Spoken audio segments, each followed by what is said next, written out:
to Gambling with an Edge.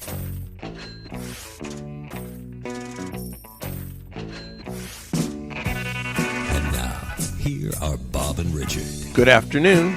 Welcome to Gambling with an Edge. I'm Bob Dancer. And I'm Richard Munchkin. Our guests today are two young advantage players. Rome's is a blackjack counter in his early 30s. We interviewed last on June 28, 2016. Currently specializing in hole carding and exploiting side bets on table games. He is a former stand-up comedian who also has a full-time job as a computer programmer. Bruce is a bit younger, works in healthcare administration, often teams with Rome's in various plays. Rome's and Bruce, welcome to Gambling with an Edge. Thanks for having us. Now, I'm sure you all got who is who, but we'll work that out. Okay. Before we get to the questions for our guest, we have some questions from listeners sent in to gamblingwithanedge@gmail.com. Either or both of our guests are welcome to chime in on these. Some of the emails contain multiple questions, and I'm picking and choosing. First one is from a player on how to act when he sees another player double for less. Should he offer to put up the extra money? Does the pit object to this? How should he approach it with the player? Richard.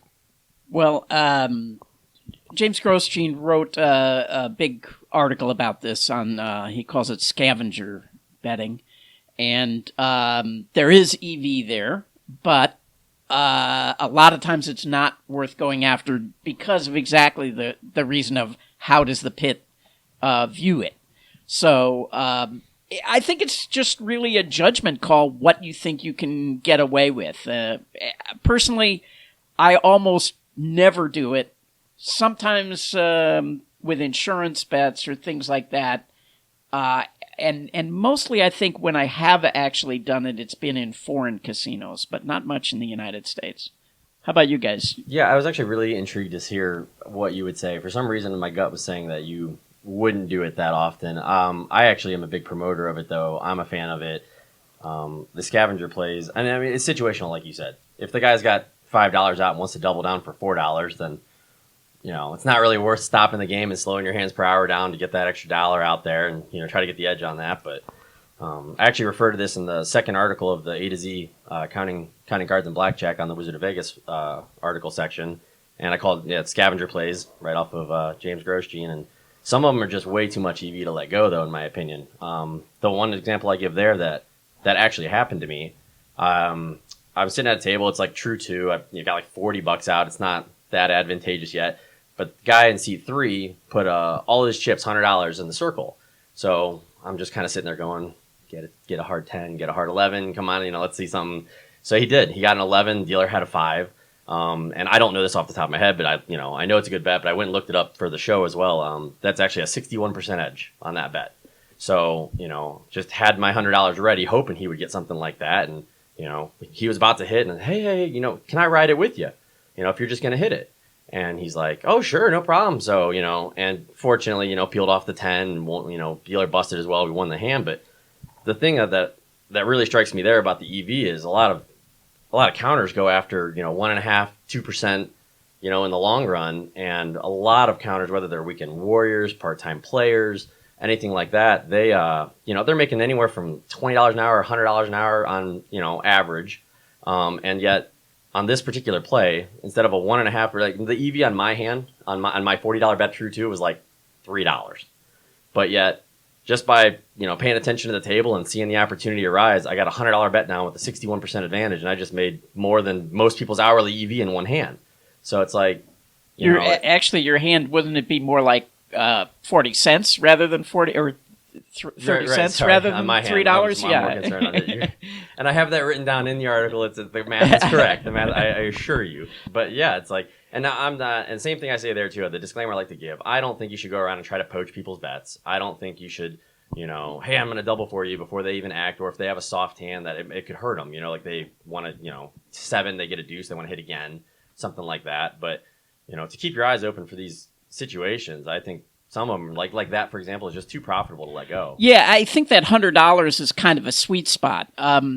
Lower than that, a lot of times, if it's much lower than that, it's really hardly worth your time or the exposure that you may get because of it, and higher than that, it might start pissing off the pit. Yeah, higher than that, I agree. It might start pissing off the pit, but lower than that, though, even too, the average counter. I mean, when we started out, and we were red chippers and low rollers and weekend warriors, we were making $25 an hour each, maybe. And it's like, even if it was a $50 bet, that's still $30-some an hour. And if you get one of those every couple hours, you take your game to a whole new level from going from $20 an hour to $50 an hour on average for a session. If you can get a couple of those a night. And I've even had it, because I like to, be real friendly and chat and make friends with everybody at the table. And that has awarded me a lot of good things because I'll have doubling buddies sometimes. I've had this more than once where we explain to them, hey, it's really good for you to double. You should double. And, they're like, I just don't want to. I don't want to put more money up. Like, all right, well, I'll be your doubling buddy. Whenever you don't want to double, I'll double for you. And literally all the doubles all night. And it's like that alone, you could play basic strategy, not even know how to count and do that and be making a better hourly than most weekend warriors. And it's like, it's just, and I've never had a problem from the pit. I know a couple places we played stopped letting you do that because they were claiming there was debacles on it. But I think it's because people were getting aggressive about it. Right. And they were, double. All right. For our listeners, that was Rome's monopolizing the conversation for the last 5 minutes. No, I was joking. So the next voice you hear will probably be from Bruce. Do you have anything to add on that? No, I think it's just kind of supporting what he has said. We've had some opportunities kind of compounding on the buddies. The nice part about having the buddies is you have the opportunity. They say, hey, do you want this? You can either say yes or no or pass on the opportunity. So I don't have a whole lot on that. I think I'll kind of attack the next question. I think an act really does come into play if you're going after that stuff. With the right act, you can get away with a lot more than... Well, it's like 50% an act. We have a somewhat related question from another listener. He was playing Mississippi Stud next to a player who had a dealt pair, and hence a guaranteed win.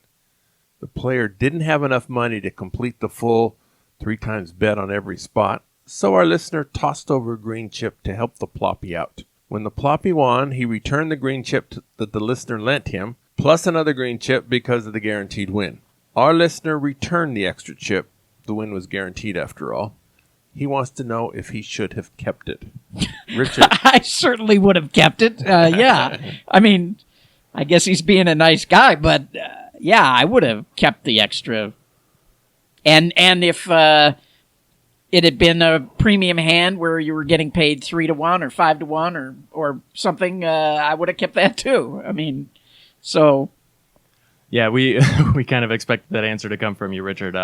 We've come across this several times, having an opportunity to pass some money to the side and, it being a known winning hand or even a known push or whatever the case may be. But kind of what we've done in the past is we've offered it back to them. If they refuse and say, no, keep it, then we're not going to fight. We're not going to hard fight to give them their money back. We're certainly, in it to get that from them. But, it's just kind of ironic how frequently that comes about where they're going to, you're giving the money to a known winner and they're trying to pay you for it. So it's kind of funny. And my only comment on that would be, yes, it was a guaranteed win, but you're actually exposing yourself to the pit. And you're so they're looking at, this might be a sharp player. So, well, that's actually a fairly common thing, though, especially in Mississippi Stud. Like, every time we play that, I would say almost every single session we play, there's always people at the table with short on chips and passing chips around to each other, because that's the one game where it's not like, Texas Hold'em where you're like, I've got ace king, give me money, guys, because that could still lose. But in Stud, sixes or better, they're getting the money back. It ain't going nowhere. And I mean, to me, it's a fairly common event that happens. And it slows the game down forever. I mean, if they got to pull money out, yeah. Yeah, or they don't have it and they want to call their wife. And I mean, it can turn into 10 minutes, so. And kind of the crazy part of that game, too, is, you'll see people that are playing at a $5 or $10 table. With a max bet, $10 base bet, you're looking at $100 a hand. People will buy in for $100, so they don't have the money on the table that's able to bet those hands. So that kind of chip passing happens pretty frequently from our experience. All right, let's move along. Rome's was on our show in June of last year, and we had a bunch of questions to start out, some of which we didn't get to. So we're going to start off by getting to the old Rome's questions for the young Rome's. All right. First one. Do you have any good stories about doing everything right and it turning out all wrong? I don't think we have enough time for that. Everything. I mean, and even from the last radio show, the 300 hours of losing we had, we just reevaluated every single night, every weekend, redid the math. It's the same numbers over and over. And I mean, whether you can count for 8 hours or you whole card for an 8-hour shift, and we've had the exact same thing. And my philosophies with APing is exactly like life. You're going to get out of it what you put in it. You're going to, and a lot of that you're going to lose. You're going to lose. It's going to happen. You're going to lose over and over and over again until you don't. Until you're proficient. Until you're good. You hit a long run. You hit enough time. And just like in life, you're just going to lose until you don't. And the losses though are what teach you the most.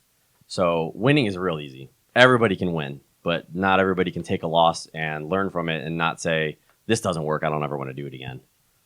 Well, I disagree that everybody can win.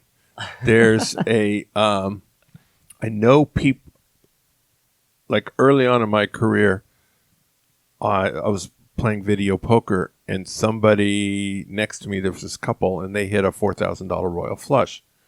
And while they're waiting to be paid, their whole conversation was, they're going to buy a new car, and they're going to, they use, because that was going to be what the money was going to be used for. And so never mind that losing is coming. And so that's taxes are coming. that's not really found disposable income. That's bankroll. You can't spend that. But I also had a friend that played for a very short time, and when he started winning, his hands would shake. He couldn't handle putting $500 a hand on the table. It just, he just didn't have the temperament for it. It's a really common thing, especially with poker as well. A lot of times the beginning players, it's a really big tell when they have like ace king, their hands shake when they put the bet out because the adrenaline's running through it because they're really nervous about it. Yeah. Also, I think the lessons learned in winning are more about the pit and sort of learning how to take money out of a casino, because you're under much more scrutiny when you're winning, but those are different lessons. Yeah. I agree the emotional side of getting through long losing streaks is really tough, and some people are just not cut out for it. And for some people, a long losing streak is 15 minutes. All right, let's move on. While hole carding, have you ever run into another team trying to play the same dealer at the same time? Oh yeah, I guess we'll split this one. Yeah, I guess we'll tell it in chronological order of how that kind of happened. It's happened a few times, but I mean it was just a regular day. I went up to a place that we normally go to, and I saw a dealer that I really liked on the table, and the table was full. So I went to kind of go check chip stacks and things like that, and I noticed a guy behind the table that I've seen at a lot of the similar tables that I like to play at. And then, especially when I walked up to the table, he kind of looked at me and smiled. So, it was kind of a acknowledgement that we both know what's going on. And I'm definitely of the nature. I never want to draw negative attention to myself, whether it be on the tables, off the tables, with APs, whatever it is. And so, I wasn't going to fight him for the seat. He was there first. It's his. I'm not going to try to get in a big seat war debacle or fight other APs. It's us against the house, in my opinion. So I went to the other side of the pit, and I started to look around for another game or something like that. And I looked over and happened to catch him looking at me like a teammate would. He was looking at me and just kind of giving me a chin nod. Hey, come sit down. And I'm like, oh, well, 2 seats opened up. I'm like, wow, that olive branch that he reached out and gave was really awesome, just to show that we were on the same page. We weren't there to fight each other. And not only that, it shows that they're smart too, because I would rather play with a professional than regular amateurs that play the game, because they're going to slow the game down. You play with a professional, they're going to have their bets out. They're going to know what they're doing, when they're doing it. So I got over to the table, though, and he let me have what I considered the better read seat. And I was like, oh, that's really generous of you. Now I'm wondering, is he really doing that? Or maybe he thinks I'm just a table mate.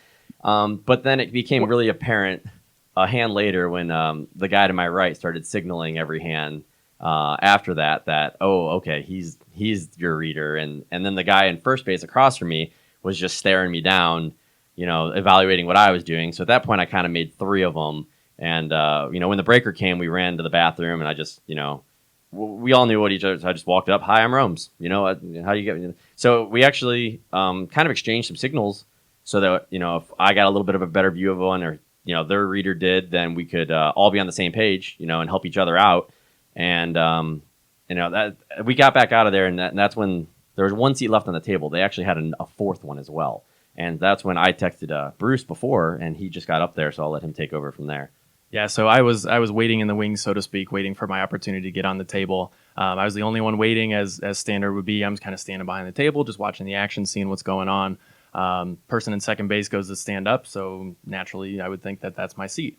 So I go to sit down in the seat, and female pit boss comes over, and she goes, wait a minute, that's reserved. You can't sit there. And I didn't throw a big stink, but I said, well, I've kind of been standing here for a while. I would think this would be my seat. And some of the other players and kind of retrospectively kind of knowing what was going on, some of the other players chimed in and said, well, where's this theoretical list from that the other sign up team? for? From the other team. Arguing for him to get it wasn't the seat. even Rome. So so they were kind of lobbying for me to get on the table. I think they kind of had an idea as to what was going on. And but just kind of made a joke, where's this theoretical list that I can sign my name to get the next seat? So she comes over, and there was a little bit of an issue. The person that the seat was reserved for came over and said, no, it's no big deal. I'll go play something else. So she moved on. I got the seat. It was what it was. The pit boss, the female pit boss, was a little bit fired up, just to kind of more than a little. I don't know what it was. She was having a bad day. She was mad about it. Yeah, she was a little heated. So so I got on the table. Play resumed and continued. One of the first couple hands, I get my hand. I receive the signal. I place my max bet.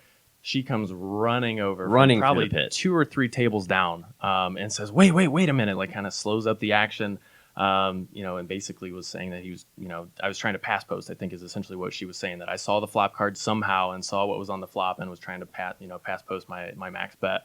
The dealer kind of was on our side of things, and it was like, because I didn't, the dealer Let's was get that clear. Dealer was like, no, these cards are still in my hand. They haven't been shown yet. They haven't been exposed, anything like that. So, dealer kind of corroborated the issue. There was a little bit of heat at that point, so we kind of ended up letting it fizzle out and left the table. I don't know if you want to take back over and kind of give you the. Oh yeah, because she even said something else to me too. At one point, she's like, "Well, is that like your friend?" Because the seat debacle really got her fired up about something. And there's a place we frequent, and we know there's no reservation list. We're top members there. We would know if there was a reservation list, and so she was just real fired up, and she's like, "What, is that your friend or something?" And I'm just like looking at her like, "What are you talking about?" She's like, "Oh, now you don't understand what I'm saying." Like she was really mad. So we went to the bathroom to discuss, hey, do you want to cash out, leave? Let's just get out of here. We'll come back, fight another day. But when we got back out there, the other team was gone. They all cashed and decided that they'd had enough of that. Of her running. I mean, she ran through the pit like he was reaching in to grab the center of the rack.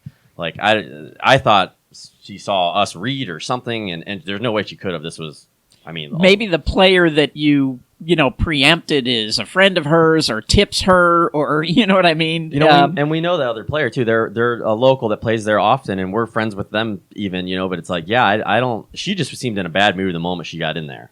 Yeah. But so we were gonna cash out, and that was our plan too. But we got out there, and we played a couple. He cashed out, and I was gonna play a couple and cash out. But then I noticed she was the breaker, so everything in the regular pit were really good terms. Again, real friendly, always make them laugh, always, try to, give them a more enjoyable shift, and everything was happy-go-lucky. So I just sat there and kind of kept playing, and because I wanted to test, kind of the waters as well and see how they responded. I didn't just want to run, because sometimes that's a big indicator if they throw a little heat at you. But yeah, I just kept playing for a couple hours, and it worked out. But that was probably the first time we ran into another team. We had that kind of craziness go down. I've certainly been, I'm old and blind, and I've certainly been in the situation where I've given up the good seat for somebody else I knew was a player, just because I know they're going to be able to see better than I can, and normally I don't have any trouble picking off their signals. Actually, somehow the same signals sort of have gotten spread from across the country, over the last 10 or 15 years. So, but yeah, sometimes there are some real assholes out there where seat wars do ensue. There are guys with very bad reputations because they'll do nasty things, just to get other players off the table. So yeah, we've had that happen too. But luckily they didn't really do anything to us because he didn't know what we were doing, but we were waiting for the good seat. He didn't know that we were, but he made it real obvious to us. He's like, well, why don't you go play that other table? And I'm like, oh, my buddy's right here. I want to play here. But that other table has so much more money. And I'm like, what are you talking about? The chip rack's the chip rack. If it runs out, they'll bring more. He was just really trying to get me to play the other table.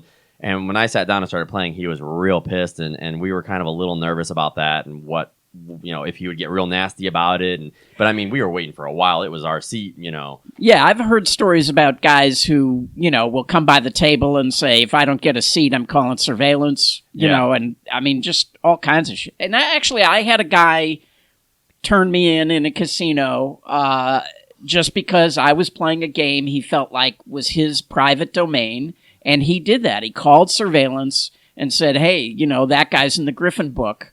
He's a card. Fortunately, he said he's a card counter. But was this not a card counting game then? Yeah, it was not a card counting game. Well, so at least that's good. Because don't burn the opportunity, and that's one of the well, things. he didn't want to do that because he felt like it was his. You know what I mean? So he didn't want to burn the actual game. But by drawing attention to a good player, just anybody being in Griffin for being good to a game like that, I would imagine is gonna say, well, why is that? Why is he playing that game then? Or just even to evaluate it at the smallest level, you don't even want them sniffing at those tables. This was in Middle America where they don't they don't think that deeply into a situation. Yeah, you're right. I mean, if they were smart, they would say, well, wait, let's watch what this guy's doing. Like, right? He's flat betting. That doesn't seem like a card counter. In video poker, we have similar situations that I'll discuss on another show. The one thing I would like to mention before we move on to the next question is that woman pit boss that Rome's was talking about. I think I might have been married to her once because her actions seem real familiar to me. So, accusing you of past posting all the time? No, but running and screaming. Okay. 2 out of 3. Rome's, you've done some writing about blackjack. Writing about gaming is a skill that's been useful to both Richard and myself. A whole extra level of knowledge is required to write about things, and obtaining that knowledge pays dividends. Do you have any intention of continuing to write about gaming? Yeah, actually we do. We want to put a book together. I guess similar, I guess we're like the standard APs. We think, James Gershon's awesome. And I personally love the puzzle kind of way. Sometimes he writes, and I love things like that. I'm a big puzzle solver. That's fun for me. But you're absolutely right. There's a whole nother level of knowledge you need to know about it. Not only because you need to know what you're talking about if you're going to give quality information, but because once it's out there, it's static, and everybody will read it and judge it and correct you if you miss a comma and correct you if anything. And sometimes with my articles, I gave them to there and they posted them, and I don't know what happened, but I'm going to disclaim that the format got messed up and there's periods missing, and my OCD, it drives me crazy because I wrote that thing flawless. Welcome to my world. Yes. 50 years ago, I had an intellectual girlfriend, and we played strip chess. Have you guys ever tried similar techniques to learn to play blackjack? Oh, yeah. I also had a Serious X that was the wrong one first, and she was way too frugal, I think, for APing. So when I was counting, I tried to explain it. She didn't want to know the math at all, and I guess that should have been my first red flag of the relationship, was that we're quite different in that regard. But the next girlfriend that I had was really awesome, super supportive. We had a shtick that was amazing. We would go to a casino and she'd sit next to me and take up an extra seat. And she just knew, we got a really good routine. When I bet bigger, she'd, hey, I want to play a hand, let me know. Okay, well, you got to at least bet what I bet so we can cancel each other out. And, that we just had so many good opportunities to go from, $10 to $250 on the table, it's like, and things like that. But yeah, we used to, she helped me practice a lot. We used to kind of do checkouts where if you got the count correctly periodically through the shoe, then articles of clothing would come off. Or you were rewarded if you did it right. Correct. So I am a very good counter now, thanks to her. Because taking your clothes off was a reward. Her clothes. All right. There's somebody on the Wizard of Vegas who, whenever I bring up that similar subject, it really annoys the hell out of him. So, when you bring up what, strip chess? Anything related to sex. Oh, I'm 70 years old, or I will be when this is aired, and so the idea that a 70-year-old man has sexual thoughts at all just drives him up the wall. And so anyway, I think that's amusing. But moving on. Richard and I have a small wager on a poker bot versus strong players, sponsored by the Carnegie Mellon University's computer department. And the game is Heads Up, No Limit Hold'em. The competition is scheduled to run until January 30th, which was a while ago to anybody listening, but we're taping the show on Friday, January 27th, which is a few days before the competition ends. So we're discussing something that has the potential to make us all look very bad because our listeners have the benefit and hindsight that we don't have here in the studio. And I already paid off the bet. You did. So I hopefully it'll be like Paddy Power, where they paid off the people who bet on Hillary, and then... Now, this computer program, Libratus, is quite a bit ahead, and it appears almost certain to win. Now, in some sports, like football, near the end of the game, you see Hail Marys, which are high-risk, high-reward tactics. It increases your chance to win, but it also increases your chances of getting buried. Assuming the players are still behind on the last day, do you see them changing their strategy, possibly going all in much more often than they would earlier in the match, trying to catch up? And other than going all in much more often, are there other techniques that they could use to try to catch up? Wait, before you answer that, are they playing with their own money, or is it a tournament situation where they have funny money chips? It's funny money chips, but they are playing a free roll, basically, where if they are up after X amount of hands, they win, and they're going to get real money. Right, So, I understand. yeah. So, I mean, that's an interesting question because they can start using tournament strategy where the computer may not. One of the things that I also Understand noticed, that. though, when like they had an all-in hand and one of the players busted or whatever, at least to me, because I watched a little bit of it, it looked like when something like that happened, it reset the players to the exact same amount of chips after like every hand. Like they both had 20,000 almost all the time that I was watching, and after an all-in and stuff like that. Because that way you don't get the stack differences where if we go all in and you win, and yeah, sure, they give me more funny chips, but now you're doubled up. No, it looks like they re-level so that nobody's ever got a huge chip lead on each other. The format's actually really interesting. It's not your standard poker, because what they do is they have, say you and I are playing against the bot, Richard, and what happens is we will get the same hands in reverse in separate rooms. So if I play the bot and I have aces versus kings in another room, you're going to play the bot and you're going to have kings and the bot's going to have aces. And I think that's really interesting too, because I think that is fair. I like that. But at the same time, this isn't your standard poker then. This is definitely a different kind of competition and slightly, I guess, in my favor, towards the bot. But I wouldn't have paid him off yet. Wait, why do you say that favors the bot? Because the bot can make profiles, and for the record, I'm actually a fan of the human players. I know they're getting killed right now for sure. And I bet on the humans, but yeah, I actually would too. It's not too late to get in on this. What kind of odds are you giving me? They're down 1 million. But I mean, is the bot understand the tournament strategy? Because at some point, the bot can just fold every hand and win. Right, and that's what another thing about the players, that they're going to probably go all like when I watched, they were playing real soft. At least a couple players I watched, a lot of times heads up players, they're going to play real aggressive. I mean, they're pre-flop raising every button, continuation betting every flop. A lot of the best heads up players I played against do that. They play super aggressive, and a couple that I were watching, they're playing real small ball poker, and they were trying to figure out holes in the bot, and but it looks as though they changed it because they said they found some things they could exploit, but after a day or so, it was gone. So I imagine the programming just has an RNG and, tells the bot, today you're going to play aggressive, today you're not. And it's random. So you don't ever know. You can't figure the bot out because it'll be random. But I was really surprised to see them about halfway through the competition playing real soft still. Because if you figure that and they're down so much, like you said, Bob, they're going to start banging away playing big ball poker where they're basically going to start shoving all in almost every hand. But if they have X amount of hands left, they need to be careful about how much they're down and how much they can actually have time to come back. Have either of you two ever played against bots? How did you know they were bots? What did you do about it? Yeah, I played a lot online back in the day, and we used to play up against bots all the time. They were easy to spot. They acted extremely fast, and they always had very calculated same bets, and the speed was the big red flag. They would play instant because the computer would crunch the numbers, say, this is what you do. And we loved playing against bots because you could exploit the programming.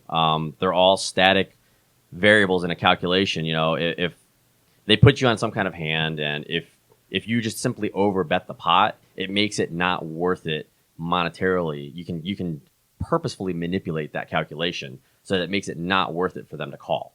And that way you could just run over, or they would profile you. So if the first blind level you played real soft, you folded a lot, you didn't raise, then for the rest of the tournament, after they profiled you, they would think whenever you bet you had it.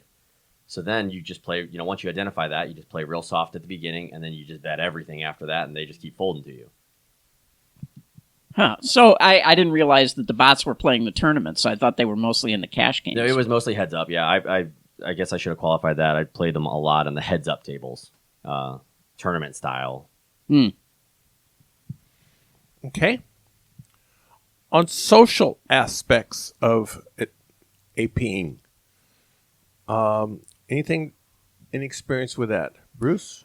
Yeah, I mean, I think honestly we could probably do an entire show on this topic. We've come across a lot of different situations, and we could venture into all different types of topics. But just a little piece that I'll touch on. I know Rome's talked a little bit about the alcohol factor in the past, and we found that to be very effective for us. Oh no, wait, you brought that up because that was one of the things that got more feedback than anything else. Was people saying, I can't believe this guy drinks as much as he says and plays competently. So you're his teammate. So yeah. So you feel he plays his A game even after how many beers? You name it. I mean, there's a line, and again, I'm glad this got brought back up. We do not go out and get hammered every time we play. That is not the goal. We don't. I'd say 85% of the time we don't even have a drink, not a drink. I'm very very much a fan of play sober. It's just these situations where you can get in where if you have the situations that pop up where if you have a few drinks, you can do whatever you want in this casino.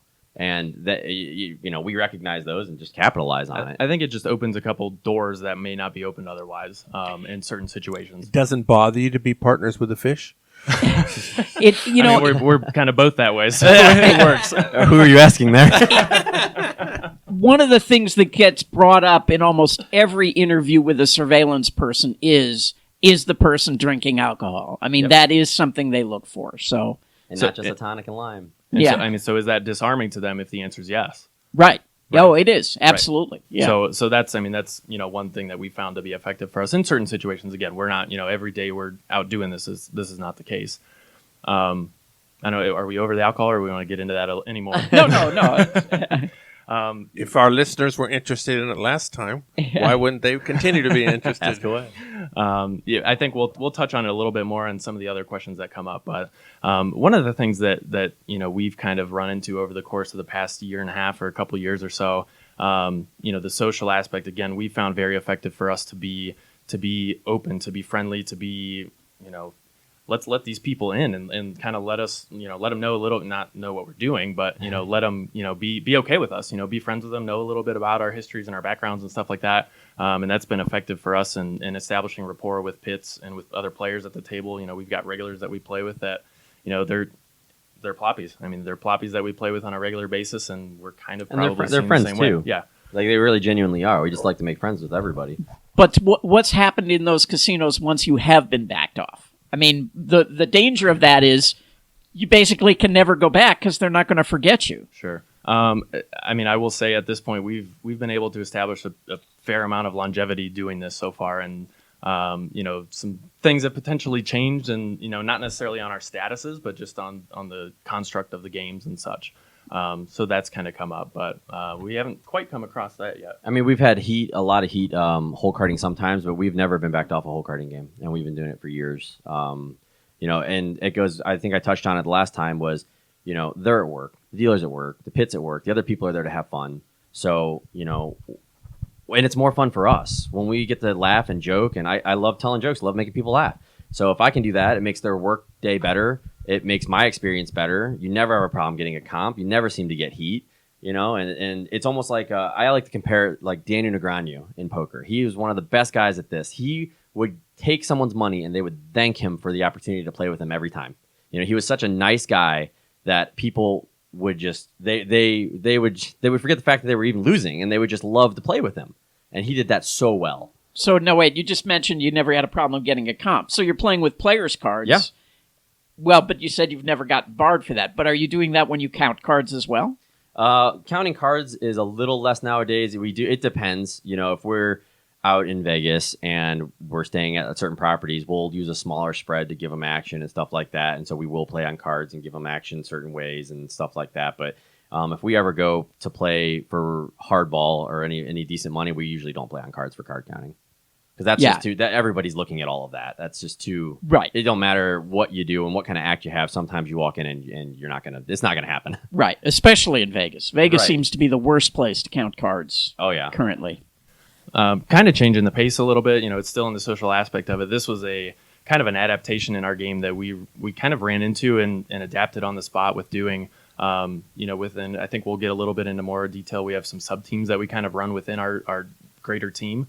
But I personally, just based on some of the makeup of the relationships within the team, I was kind of the one that ended up playing the lone wolf role more frequently than not. So when this first started, and a lot of the places that we go, we're able to be attached, socially. In our home shop, so to speak, we are not necessarily attached anymore. Rome's and I are no longer friends, so to speak. So we truly play as we don't know each other. We're playing buddies. But he's a ploppy table mate. Ploppy table mate. But again, just kind of based on that. So that was an interesting thing for me that I've kind of adapted to and learned how to kind of deal with over the course of the past couple of years, as being essentially by myself and detached from the rest of my team. So yeah, I'm celebrating for the table and stuff like that. But we walk out of the casino differently. We don't go eat together. Don't play at the same tables. Don't play at the same tables sometimes. So. Again, socially, it's funny when we show up for work, we're not on a team, so to speak, but in the background we are. I'm interested in what you said about sub teams. What is that about? You have teams within the team. Well, it's kind of a friendly jest thing where we have, because I play with one of our teammates. I'll just say I always seem to play with. I don't want to get into too much detail, but. So we're like linked. We're a pair, and so we always go and play together. And that's kind of what he's referring to. Then after that is, since we're the linked pair, we don't always want to have the same faces on the table all the time, day in, day out. But it's okay for her and I to do that because they know we're a linked pair. I see what you mean. Yeah. So that's so it's not like separate bankrolls or anything like no, that. it is one team, one bankroll. Right. When we say the A team and the B team, it's just in jest and kind of good fun and who's usually linked. It's funny you say that because we literally were talking about the A team and the B team 35 years ago when I started. That's so great to Some hear. things never change. Oh, that's funny. Yeah, but the A team was on television at that time. Yeah. It's no longer on TV. The Bruce, telling people you work in healthcare administration wouldn't seem to be too threatening to the casino. But Rome's, you telling them you're a hot damn computer programmer. That means to most people, you're a pretty smart dude and you know math and you might be good at these games. So does that mean you don't tell them that, or what do you tell them, or can you say? Computer programmer. Bob, I'm in banking. Excuse me. No, that's pretty much how I would handle that. I usually don't say that. If I ever mention computers, which I loathe, I say I'm IT. They see a young guy and they think, oh, yeah, you're IT. I do not fix people's computers. I did that all growing up. I got every phone call from every family member. But yeah, so I pretty much don't tell them I'm a programmer. Bob has a headset here that he can't get the mic to work on Skype. So there you go. I have a After very the high show. contract now, Bruce rate. is waving his hand. Either he's going to fix my headset or he has something to say. I don't know. Are you going to fix my headset? I would love to, but I don't know if I have that capability. Just kind of another kind of a quick side story on the social aspect. You guys brought up the occupations and how that kind of plays into it. That has come to light at the table at times. We've had other players at the table, seeing and doing what we're doing. If we've got a whole card game, well, how are what do you Betting do real for a big. living? Yeah. You're betting big. How are you betting this amount of money per hand? You make six figures, that kind of stuff. And it's like, well, so you kind of learn a way to squash that. And it was funny. This just happened actually fairly recently. This person kind of just brought it up and said, you're a young guy. How you betting what you're betting? And I looked over at a stack. I said, you have just as much money on the table as I do. You don't, You're just betting smaller. heavier." Yeah. So again, it's just kind of adapting to those situations and scenarios, learning to squash them. Because again, you don't want that to be brought up to attention. You just kind of learned a way to handle that conversation, squash it, and let it be dust. Same as the employment. Same thing. Just squash that. I'm in this. It's not computer programming. That's that. I used to say they would ask me what I do, and I would tell them that I sell life insurance. And have you thought about your family if something happens to you? Bye. And, man, they do not want to talk about it at all after that. I'm gonna put that in the book of repertoire. And if they ask you where you got your money, Inheritance. Nunya. No, Nunya business.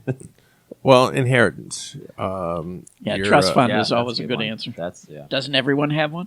Yeah, and so just they can't check it. Or I hit a big hand. I love to also say, I hit a Royal a couple months ago and it was like 50,000, so I'm playing on the house's money. I actually used that one last week to great success. Although I did not get a mailer, so who knows? We're going to take a brief break. We're going to have a short commercial. We got lots of questions for Rome's and Bruce. We'll be back shortly. The South Point has more than 10,000 games returning more than 99%. This is more than anybody else has. In February, there's Money Madness jackpots going on all times. The major jackpot starts at $10,000 and must be hit by $25,000. All players playing with a card on any machine are eligible to win.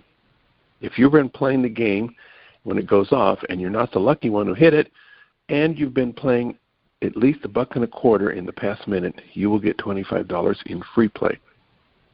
The smaller jackpot runs between $1,000 and $2,500 and is expected to be hit approximately 3 times a day.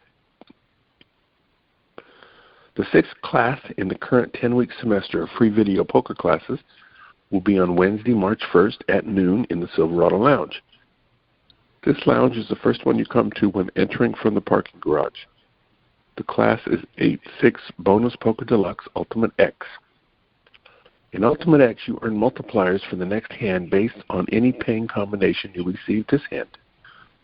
This game returns 99.70% if you play perfectly, which necessitates many different strategies based on the size of the multipliers, and 99.67% using a one-size-fits-all multiplier strategy that we'll be presenting in class. The game is found 25-cent 10 play, meaning $25 per play. Although it is slightly lower EV than the Double-Double Bonus Ultimate X found on the same machines at the South Point, the variance in Bonus Poker Deluxe is much lower. The strategies between the two games are fairly similar, although certainly not exactly. At videopoker.com is the best place to play lots of games.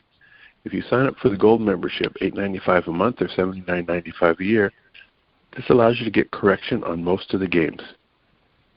The game of the week is Bonus Streak Ultimate X. This is a 10-coin per line game where you get a series of multipliers based on what you earn this hand. You need bigger hands to receive multipliers, typically 3 of a kind in a game without wild cards rather than merely a high pair, compared to Ultimate X, but you get several multipliers in a row. The strategy is much more complicated than regular Ultimate X. On the Wizard of Oz site, there's a citation for an academic paper by Gary J. Kohler, which explains the math behind the game. Should you wish to develop your own strategy for this game, this paper is required reading. All right, we're back. We're talking to Rome's and Bruce. Next subject I want to talk about is side bets of lucky ladies. Now, when you do that as a partnership, do you use one side count or two? Yeah, that was a pretty cool evolution to our game several years back. We're essentially running 2 counts each separately and communicating that information amongst the 2 of us. One of us will run the high-low count, and obviously the main bet is correlated mostly to that, so we'll run our main bet wager off of that. And then the side bet, specifically for the lucky ladies, we're running the tens count, and the tens count is running for the side bet, and then also the insurance correlation. So, well, the tens count geared towards ladies, where the first queen of hearts is -4 instead of 2, and things like that. It's a little bit more specialized to get an extra % or 2 out. Are you finding lucky ladies with more than a $25 limit? No, but the funny thing about it is, it's again just goes back to that doubling scavenger plays and things like that. when we were red chipping, we were making $25 an hour, $20 an hour. Now, the ladies that we found on the place that we played with the number of decks, the penetration, everything like that, ended up being like another $30 an hour. And we underestimate everything because usually when it triggers like that, because we're friendly with everyone, again, another benefit, hey, I haven't had a 20 in 10 years. Here, put $25 on your bet too. And he does the same thing. So now we get 4 lucky lady bets and we get $100 out on the lucky lady bets. And that's that, again, we didn't even calculate that into the EV. We just knew that was going to be extra. And that was, we try to pay attention to the number of bets you get per hour and things like that. But, essentially just by doing the lucky ladies in conjecture, it enabled us to play together because, when we started out, that was kind of what we wanted to do at least. But also it more than doubled our EV, on an hourly level. And for young counters starting out, that's huge. Yeah. Back then, I assume you're betting more than that now. Yes, so. yeah. Because you're also taking up 2 spots at the same table, right? Right. So, right. Well, and that was the funny thing too. We went from counting separate tables, both playing an individual high-low count game, making X. We doubled our EV and we doubled our spots because we've got 2. We doubled our EV because of the lucky lady side count, and we've got 2 exposures at the same table. So, well, yeah, you're gonna have covariance with that. But like, I think what he was trying to go with is playing at the same table with the 2 counts. We didn't find a big issue with just because we could double our EV by doing that. If he goes and counts his table and I go count my table, we're gonna make $25 an hour. If we play together, you're each going to make the 25 an hour plus whatever you would bet on the lucky ladies using the high low. Using the high low, right? Which is it's still effective, 6.5 true count, but it's and the insurance too was nice to have an exact, almost exact. I guess. Yeah, no, I can see where this is a great thing for kind of low rollers. Exactly. But yeah. at some point, that's the problem with most of these side bets. For advantage players is that they just don't let you bet anything on most of them. So the EV's real low. And if you're doing something sort of more advanced where you actually catch the double queen of hearts, and know you're going to, it turns out that draws a lot of heat if you start hitting 2 queens of hearts. All the time, yeah. I know exactly what you're referring to. Yeah, and, it's not like you can do it every shoe or whatever, sure, but it's sure nice to start with one. Yeah.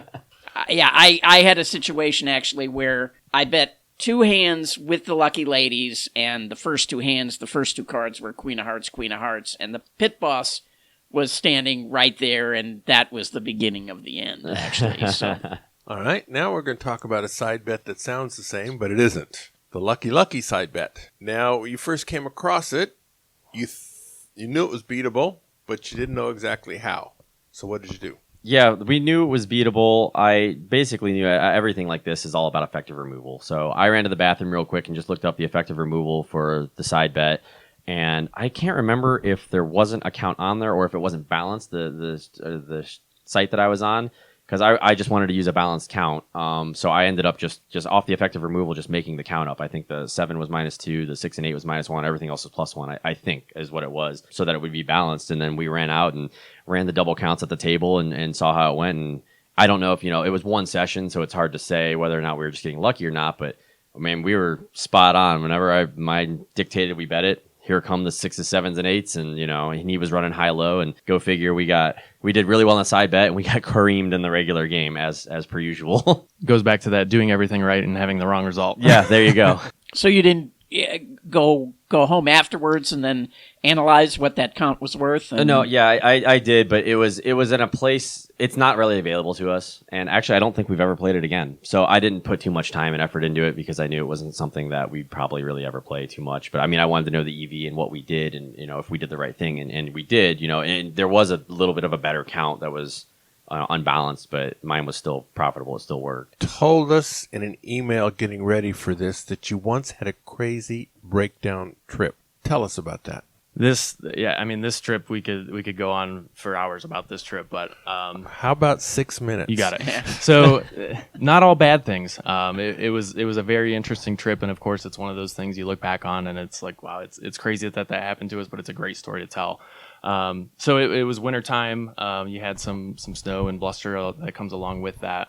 Wasn't horrible, so we were making our trek out to it was our usual weekend trip. It was our semi road trip, not real far, but a drive nonetheless. So We're sitting at the table doing our dual count, and the power goes out. The whole casino. And not the emergency lights were on. We're talking you could reach in the rack if you wanted to. It's a blackout in here for about 3 seconds. Yeah. Now, I've never seen that happen personally. Yeah. I mean, I've been in blackouts, but there's always the emergency lights. I've seen the emergency light once before. This was a complete blackout, machines off, everything. It was pitch black inside because they don't have windows. It was pitch black inside of here for about 3 seconds, and I couldn't believe you didn't hear more rustling and tussling from people doing things they shouldn't be. So so that happened. We kind of looked oddly at each other. Nobody seemed to act on it or anything like that, reaching into the tray, and we moved about. Or we'll never know. Yeah, never know. So we went on about the rest of our trip. Left the casino, and weather started taking a turn for the worse. It was a whiteout. It was bad. It was pretty ugly. So it was middle of the night. We had some obligations we had to get home to the next day. So of course we had to make the trek. We couldn't stay overnight and just say we'll drive home the next day. So we had some things we had to get home to. Rose was driving at the time. I'm sitting in the passenger seat, and we're on the highway. We look over, and we're going probably 35, 40 miles. Not very fast, obviously, because it's a whiteout. 70-mile-an-hour highway, and just the one middle lane because the others were all gone. Right. So we look over to the on ramp.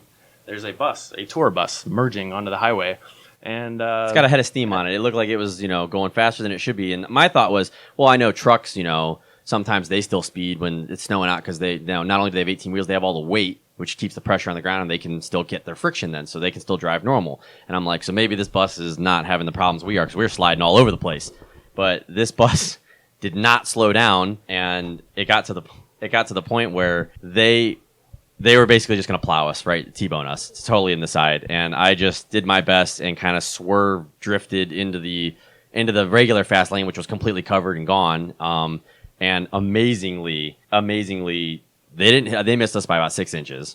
And not only that, we kept the car on the road.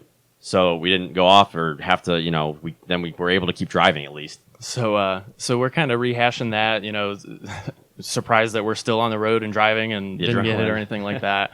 And it just kind of happened to be one of those perfect storm situations. I believe a phone call came through, so we were kind of distracted, rehashing the events that had just happened. And sure enough, the gas light on the dash comes on, and we're out of gas. so we break down on the side of the road. Again, middle of winter.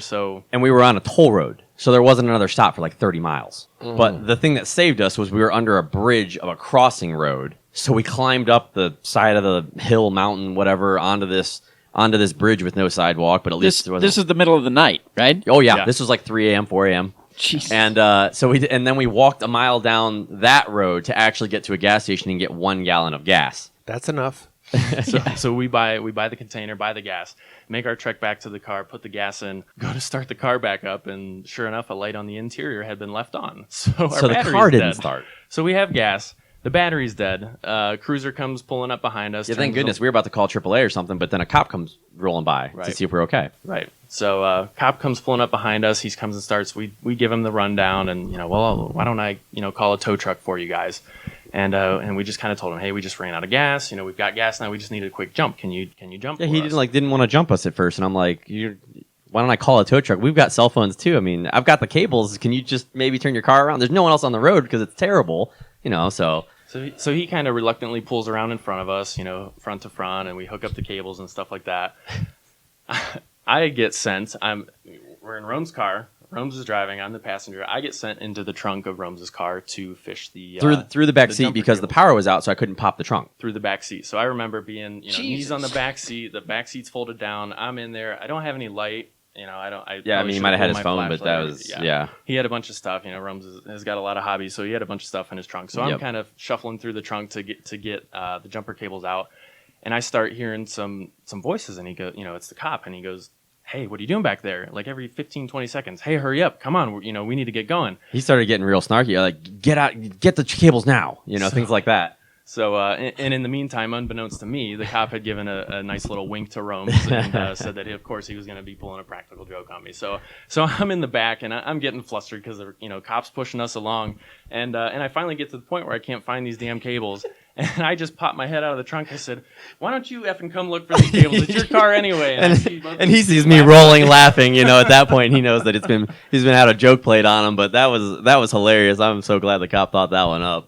So Shouldn't police cars have cables in them? I mean, Well, this was good thing. This was in the years before civil forfeiture. Right. Yeah. Well, we didn't say we came from a casino, but so we're about halfway through this terrible night, by the way. And again, nothing crazy. Like again, we didn't get hit by it or whatever. The power went out, but it's just this conjecture. Like what else couldn't have happened? So funny that you noted when we said we got a gallon of gas. You go, that's enough. Remember, I told you we're on a stretch of highway without another rest stop for 35 miles, and I got a car that gets okay mileage, about 30 miles of the gallon, and we got 35 miles to go to get even to another stop. So we start venturing down the road, and we think we're going to run out of gas again. We got another 5 miles to go. It's on the line. It's on E. And we're like, oh gosh, we're, rolling every hill we can and things like that. We do get off to the exit though. And we go to the first gas station, which is in a real convoluted. It wasn't just right off the exit, of course. And it's closed. All the pumps are off. We thought maybe the credit card machines readers would still work. We could get gas. No, it's closed. And this was my personal favorite of this. I look up, and right next door is a Wizard of Odds antique store. And I'm just like, only another AP or somebody would really understand that's ridiculous. What are the odds? Exactly, right? And 100%. Apparently. So we walk by the store. We end up walking down the road. Another cop sees us. We end up getting to the next gas station, getting our car filled up, and go home. But it was just one of those crazy, nothing could go right. Again, prepare, do everything you need to do, and stuff just goes wrong. So it was, It sounds like a story that would happen to my partner, who one time ran out of gas 3 times in the same day because he ran out of gas, called AAA. They bring a gallon of gas. He put it in the car. And then he just forgot that he had to go to a gas station. So he drove for 30 miles and ran out of gas again, called AAA. Again, the guy, brings a gallon of gas. Wait, same guy? Same guy. Oh, yeah. And he runs out of gas a 3rd time, and it's the same guy. And the guy said, you better go to a freaking gas station because I am not bringing you any more gas. So... yeah, he was kind of absent-minded. He's still kind of absent-minded, but he's a lot better now than he used to be. We have a teammate kind of like that. We call him the Fanner. We're going to have to wait to the story of the Fanner till the next time Romes and Bruce are on. We're almost out of time. I got one more question on this last story where you had this 3 seconds of total blackout. When it came back on, did you see the dealers hunched over the center of their racks protectively, or were they just waiting for it to come on? No big deal. I actually, that's the first thing I looked for too. A couple of them did do that. They hunched, they covered. Our dealer and a couple other ones around us, they were just in bewilderment. They were looking up at the ceiling and they weren't covering the racks at all. And I was like, that's what I mean when we said that it was black for 3 seconds. And I can't believe people, you don't always run into the nicest or honest people in casinos. And I can't believe there wasn't scuffles and all kinds of stuff and, $1,000 chips missing and... All right, so we've been talking to 2 nice, honest people, Romes and Bruce, and we're going to close this episode. But they've promised to stick around, and we're going to tape another show today, which you're going to hear in another month or so. We just don't know when it's coming. But this has been a lot of fun. Thank you both. Thanks for having us. Thanks for having us. Richard, how can people hear about our shows? Well, first of all, we welcome your questions. You can post them at gamblingwithanedge.com or... Facebook.com/gamblingwithanedge. You can email us at gamblingwithanedge@gmail.com, or you can tweet them at me at RWM21. You can get the show delivered to you automatically every week. Sign up at iTunes or Stitcher, YouTube, or even at gamblingwithanedge.com. And if you want an archive of every episode, you can find that at bobdancer.com. All right. Thank you, Richard. Thank you, Romes. Thank you, Bruce. Go out and hit royal flushes, everybody. Good day.